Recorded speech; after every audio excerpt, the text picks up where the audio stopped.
hey, what you looking at? And our kids would be like, oh, it's so fun to watch you guys. You know, I'm a fool for my woman. I love her. Friend, welcome to StarSpill USA. It's your ultimate destination for the truth behind the glitter of reality TV, where we dig beneath the surface and illuminate the real stories buried in contracts, captions, and crocodile tears.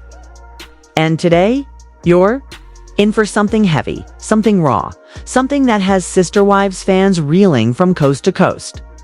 Picture this: Kody Brown, sunglasses gleaming, grinning ear to ear, slides behind the wheel of a brand new Mercedes-Benz SUV so polished it could blind you. It wasn't just a car.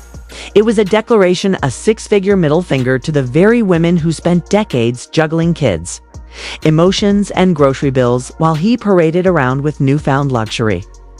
That image alone, worth far more than 1,000 words, may be worth $100,000. And not just because of the cost of the vehicle, but because of what it revealed. There he was, temporary tags flapping, dealership gleam unmissable. Cruising in the kind of ride that turns heads and twists stomachs, not just of fans, but of the very family he once led.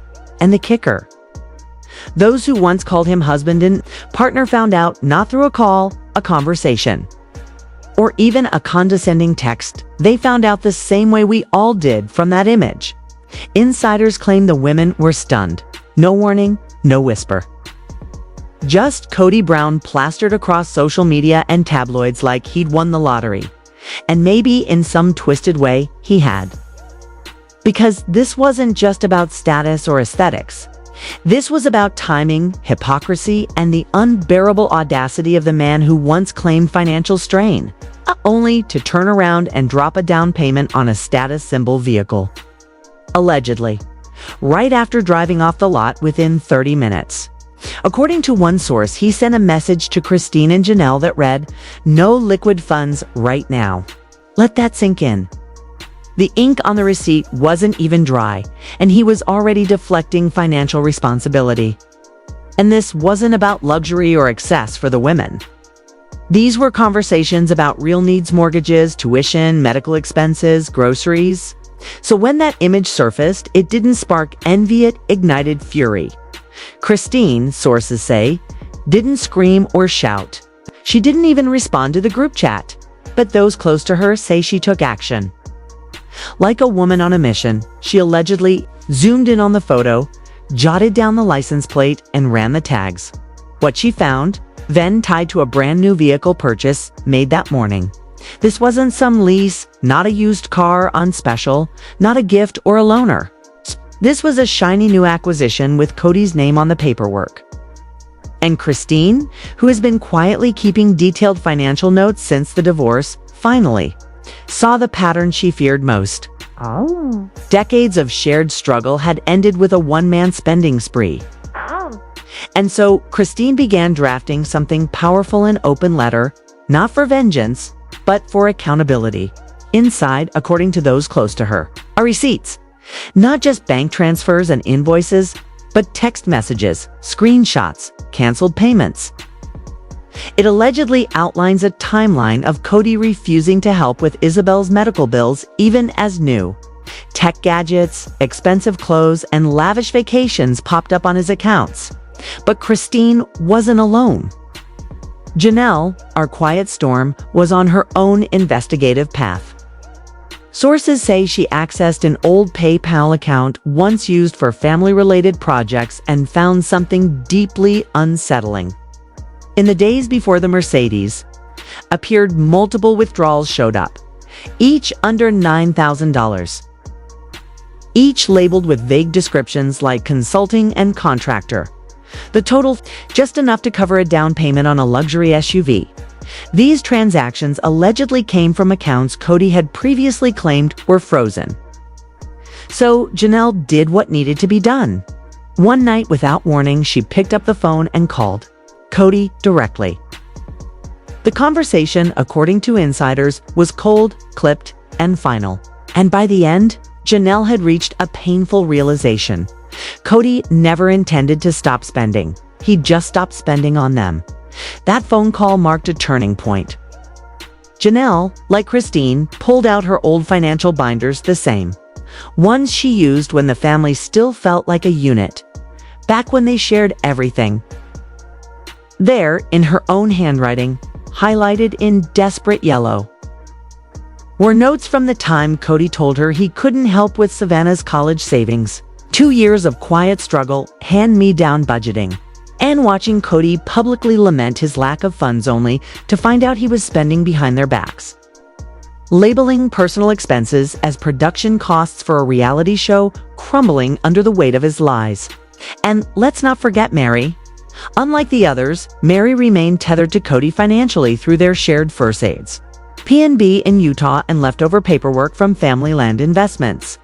When the Mercedes surfaced, Meri didn't confront him either. She listened. She took stock. And then, quietly, she began her own review. In late 2022, she had asked Cody to co-sign a maintenance loan for her inn. He said no. His reason? Family funds were tied up in Coyote Pass. But around the same time, Cody approved an $8,000 entertainment upgrade for Robyn's rental, a transaction backed by a leaked invoice shared among confidants. Meri never called him out publicly, but those close to her say this betrayal reignited something. She allegedly reached out to a trusted financial advisor, not to make a scene, but to dig deeper. She wanted the paper trail, the truth, the proof that her sacrifices had lined someone else's pockets. So, what now? What does this story tell us? It tells us that the illusion of unity, the polished narrative of shared sacrifice, was just that tan illusion. It tells us that behind every reality TV smile, there can be decades of unpaid bills, unanswered texts, and unseen heartbreak. And it tells us that Kody Brown, the man who once held court over a sprawling polygamous empire, may be watching that empire crumble, not from outside pressure, but from within. Because money doesn't lie. Paper trails don't forget. And for the women who gave everything, this isn't just about betrayal. It's about finally seeing things clearly. Robyn and I are about to go to Sedona. We're gonna do one-on-ones there. So are you excited about this? No, not at all. I'd rather have a root canal. Really? Because if Kody Brown has truly been leveraging shared marital assets to quietly bankroll his personal comforts and outwardly lavish lifestyle while simultaneously pleading financial ruin. To the very women who once helped build his so-called sanctuary, exhibe days if they so-called build his so-called kingdom. The fallout could be catastrophic, not just emotionally, but legally, financially, and culturally. This isn't just about a single SUV or a loan here and there. This is about trust shattered, paper trails exposed, decades of spiritual marriage disintegrating, under the fluorescent spotlight of forensic accounting and fan-driven sleuthing. The tangled web of properties still interlinked under all their names has become a quiet battlefield, a legal purgatory where names, deeds, frict, and debts intertwine in the shadows, holding secrets heavier than any camera crew could capture. And the real gut punch. According to one insider deeply embedded in the family's Arizona social orbit, Meri, the same woman Cody emotionally discarded years ago while keeping her tethered to the family narrative, was quietly advised by a financial consultant to start constructing a detailed audit trail.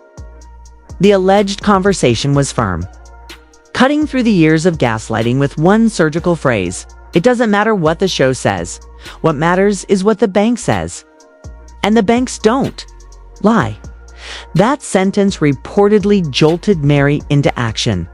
Quietly, she began to retrieve dusty folders, reprint bank statements, and revisit forgotten agreements. And then, like an earthquake trembling under an old foundation, Robyn's name popped up. Not in some obvious headline-grabbing way, but in the background, in the overlooked margins of paperwork, in the whisper between financial codes and property lines. And it all started circling back to the infamous Mercedes. That one car. That one gleaming, unapologetically expensive luxury SUV that reignited every suspicion viewers ever had about favoritism. money, and the manipulation of resources in the Brown household. Because in the Brown family universe, where every grocery bill used to be negotiated and every dental appointment required a group budget conversation, luxury items never just appeared without Robyn's shadow somewhere nearby. And this time, the paper trail didn't merely hover around her, may have landed squarely at her feet. A source close to the Flagstaff circle tipped off a growing wave of speculation by revealing that a home equity line of credit, HELOC, had been filed against Robyn's Arizona property just 24 hours before the Mercedes was publicly spotted. The amount around $200,000, labeled generically for home renovations and utilities, up. But no construction workers were ever seen. No city permits were pulled. No home improvements appeared to be underway. And according to those who keep a quiet eye on the neighborhood, nothing has changed at Robyn's house. No dust, no trucks. Just an eerie silence that begs the obvious question. If the money wasn't used for renovations, then where did it actually go? Insiders allege that Robyn and Cody still maintain a joint discretionary account, something supposedly meant for emergency family needs. But what exactly constitutes an emergency in Robyn's world? Because while Christine was scraping together funds for Isabel's spine surgery and Janelle was rationing bills to keep the heat on, Robyn was allegedly seen perusing high-end boutiques and pricing luxury leather interior upgrades at a Sedona car detailing shop. One witness claimed she was overheard speaking casually about interior customization, not even a full day before the Mercedes was spotted with Cody behind the wheel. No official documentation directly ties her to the purchase seat. But that's the thing with Robyn. She doesn't leave fingerprints. She leaves patterns. And those patterns, they speak volumes. As one insider said, she never swipes her own card. She arranges the pieces. And for the ex-wives, this all feels heartbreakingly familiar, like emotional déjà vu. Like stepping back into a memory they thought they'd healed from, only to realize the same game is still being played, just with higher stakes and a new coat of paint. Because this isn't the first time Robyn's spending has made waves.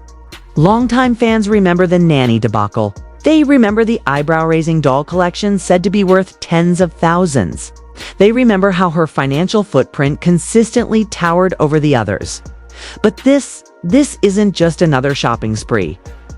This is a possible misuse of secured property, a quiet financial maneuver that directly contradicts Cody's repeated claims of destitution, claims made not just in private, but on national television, in court documents, and allegedly, in text messages to his former spiritual wives, Janelle. Reportedly once asked Robyn for help covering a tutoring expense for one of her children, only to be told with passive indifference, "We'll have to ask Cody." It's the same Cody who, according to emerging financial breadcrumbs, had just co-signed or benefited from a HELOC used to potentially fund a luxury vehicle one, whose base price eclipses the combined annual income of many rural Utah families. And when Robyn's name surfaced in public records, fan communities exploded. It started on Reddit, but it didn't stay there. Within hours, the hashtag Mercedes money was trending. TikTok detectives stitched together clips from the show Cody, crying poor Robyn, claiming we don't live fancy, overlaid with luxury dealership photos, price breakdowns, and Arizona County filings. The internet did what it always does. It pulled receipts, compared timelines, and drew conclusions. Side-by-side visuals of Cody lamenting his financial burdens played next to snapshots of Robyn in boutique showrooms. And fans were not amused. But this wasn't just an online frenzy. It was real-world fury, simmering among fans who had watched women like Christine and Janelle rebuild from scratch. They remembered how Janelle pawned jewelry just to make ends meet, how Christine moved into a modest rental after being denied help with a down payment, and how Cody claimed sometimes tearfully that he simply couldn't help. And now, the same man was allegedly spotted accepting delivery of a car with a price tag that could have funded college tuition, medical procedures, or basic housing for the women and children he left behind. The optics weren't just damaging, they were radioactive. Even die-hard Kody supporters began to waver. One former producer, speaking anonymously on a podcast, stated, "There's no version of this that doesn't make him look selfish. He forgot the cameras stopped rolling, but the audience didn't stop watching." Because in the absence of a reality TV lens, the drama had become something even bigger. It had turned into a symbol, a cultural touchstone about control, manipulation, and the quiet awakening of women who finally say enough. Violence from the show itself only intensified the outcry. No official statement, no Instagram clarification, nothing but a cryptic Bible verse. Kody posted something about the truth setting you free, and perhaps that's what he was hoping for. But freedom isn't just spiritual. It's legal, emotional, and financial too.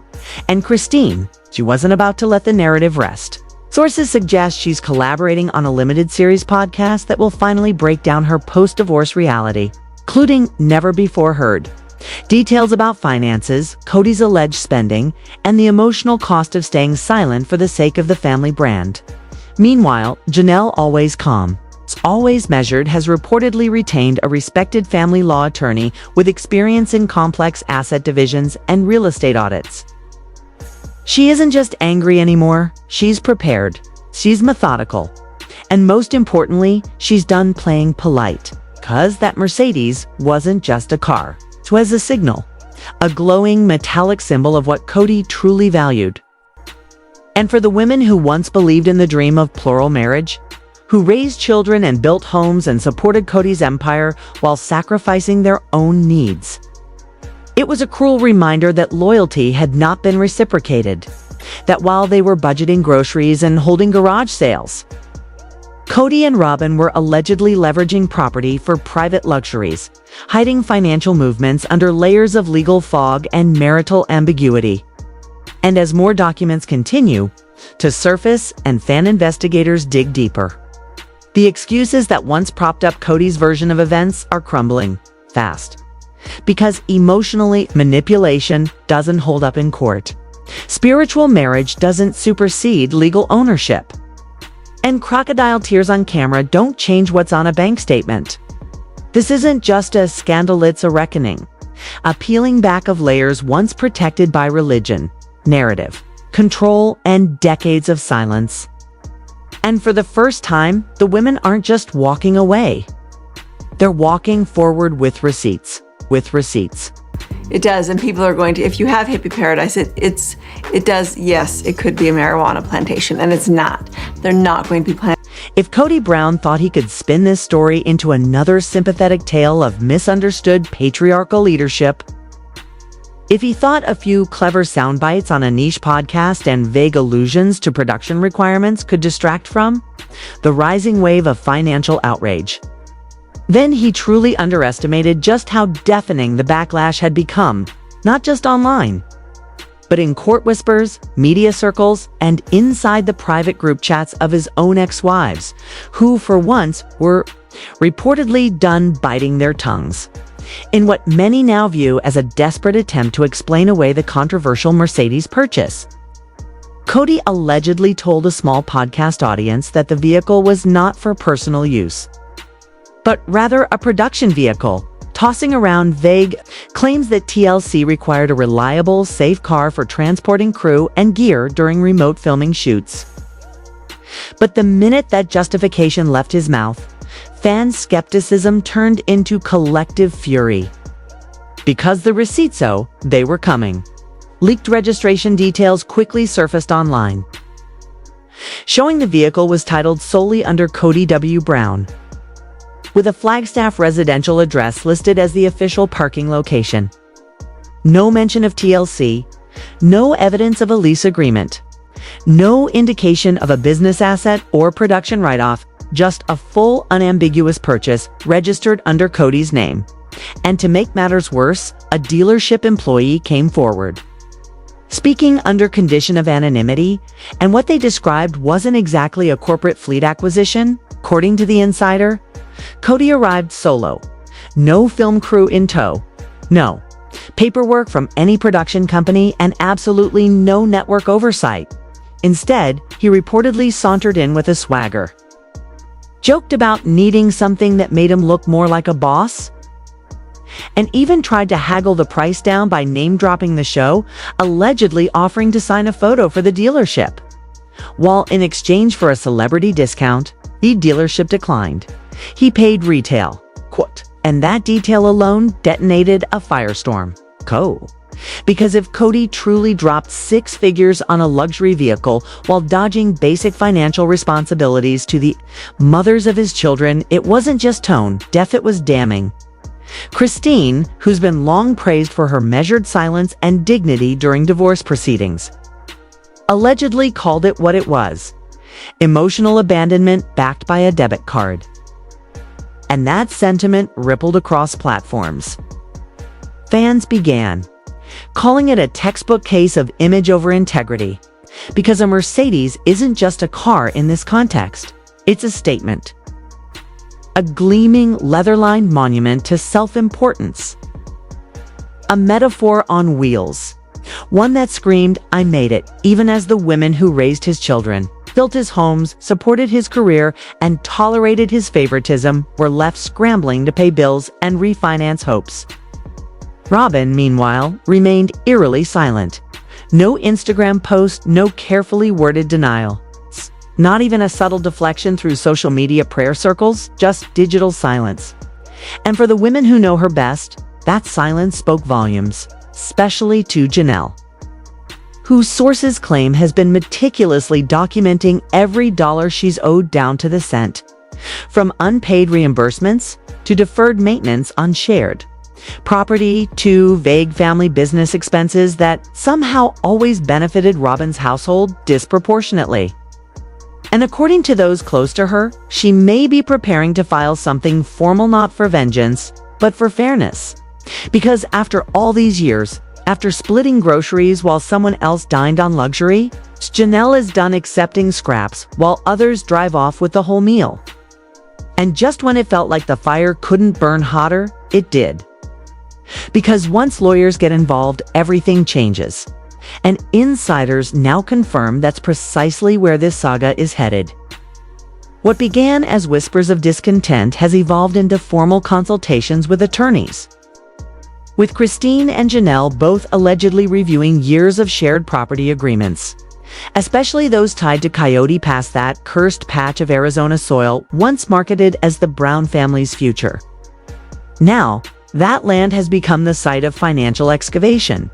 Christine's legal team is reportedly revisiting Kody's original asset promises, examining whether any joint funds were redirected for personal use without notification or consent. If those suspicions prove accurate, it could open the door to legal consequences beyond moral condemnation. Janelle, usually calm and measured, said to be requesting detailed breakdowns of previously shared accounts, specifically those categorized as family emergency funds. And here's where it gets murky. Insiders claim some of those accounts were never officially closed. Instead, they simply went dormant, names still attached. Balances slowly bled over time with little explanation. One source with access to partial financial records described it like this: it wasn't a clean sweep, it was slow and sneaky. 5,000 here, 7,000 there, always a new excuse. Production fees, legal advice, travel costs. Then suddenly, what was once a nest egg becomes a ghost balance. And the moment Christine and Janelle realized that, everything changed. Because if even a fraction of the Mercedes funding came from joint accounts, it's not just financially. Immoral, it may be legally actionable. Meanwhile, Robyn's silence is becoming harder and harder to defend, especially now that rumors have surfaced suggesting her home was recently reappraised under figures that conveniently aligned with a sizable HELOC increase. Fans and bloggers are connecting dots, arguing the timing of the appraisal and HELOC drawdown was suspiciously close to the Mercedes acquisitions, suggesting a coordinated financial maneuver designed to justify pulling out large sums of cash. under the guise of renovation, but no renovations have occurred, no permits pulled, no upgrades visible. To the women who've lived through Robyn's brand of need, it all feels painfully familiar. And now, as Christine and Janelle weigh their next legal moves, Kodys' behavior is reportedly growing increasingly erratic. One insider claimed he contacted a mutual friend, trying to smooth things over. But when pressed about the Mercedes, he grew defensive, insisting it was nobody's business. The mutual friend, according to whispers, wasn't buying it. She allegedly told Christine that Kody sounded like a teenager who just maxed out a credit card and got caught. That's when Christine, with years of pent-up grace giving way to clarity, is said to have responded with 6 words that are still being whispered across fan forums. Then he can explain it to court. The word court may have sent chills down Kody's spine. But for fans and maybe even for his ex-wives, it sounded like long overdue accountability. Because if Christine and Janelle do decide to go public, it won't just be about a car. Will be about years of being told to smile through financial neglect. Years of being spiritual partners without legal rights. Years of unpaid support, of broken promises wrapped in biblical verses, of selective generosity. And while TLC cameras may have stopped rolling, the real drama was unfolding where it mattered most, behind closed doors. In lawyers' offices, with spreadsheets and screenshots that don't lie. According to insiders, Christine has already met multiple times with legal advisors, combing through old emails and family group texts, many of which Kody allegedly sent during the divorce asset division. Filled with emotionally manipulative language like, "Let's keep this peaceful for the kids." Now, those same messages are being examined for contradictions, especially any instance where Kody claimed he couldn't contribute financially, only to be spotted making extravagant purchases days later. He always asked for grace, one source said, but he never gave transparency. Meanwhile, Janelle is quietly building her own archive. Screenshots, old Venmo logs, text chains where she asked for help with things like car insurance, for a teenage son or emergency dental work, only to be met with silence. She hasn't filed anything yet, but she's reportedly preparing should Kody try to spin a new narrative. And rumors already suggest he is. Word around Flagstaff is that Kody has been shopping around a podcast appearance or even a short documentary series to clarify his side of the financial fallout. But if Christine and Janelle release even a fraction of the receipts they've compiled, that narrative may crumble before the first episode airs. The real twist. Kody allegedly approached TLC execs about launching a redemption arc, maybe a spin-off centered around rebuilding family trust. The response, according to someone familiar with the discussion, was blunt. Not happening. Not with the audience this angry. Not when the backlash is this personal. And just when it seemed like the financial scandal had peaked, another bombshell surfaced. The Mercedes insiders now claim was only phase 1 in what Kody allegedly referred to wait for ETA's his Freedom Fleet. That's right. Sources say Kody has his eyes on a top-tier luxury RV complete with custom interiors, smart appliances, marble countertops, and a rumored price tag approaching $250,000. Not for filming, not for transporting family, for him and Robyn. A rolling palace designed for 2 with just enough storage for freedom and 0 room for accountability. One insider described Kody's alleged vision. He wants to tour the West like royalty, untethered, unbothered, and apparently unburdened by the lives he left behind. And if it sounds too ridiculous to be true, remember, this is the same man who once told his wives to live in trailers to save money while sitting on land he refused to develop. It's the same man who sobbed about tight finances one week and bought designer watches the next. The RV rumors have already reached Christine and Janelle, and neither one is amused.